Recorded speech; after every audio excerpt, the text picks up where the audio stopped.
আসসালামু আলাইকুম রহমতুল্লাহ।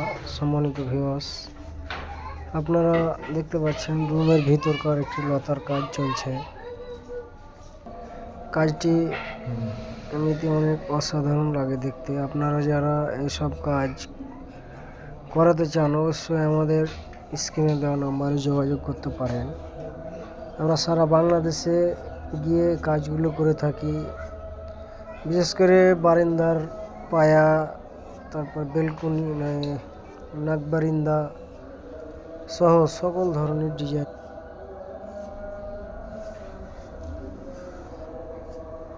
এবং আমরা যে কোনো ধরনের রুমের ভিতরের ডিজাইনের কাজ করে থাকি। আপনারা যারা কাজগুলো করাতে ইচ্ছুক অবশ্যই আমাদের স্ক্রিনে দেওয়া নাম্বারে যোগাযোগ করতে পারেন। আল্লাহ হাফেজ। 1 মিনিট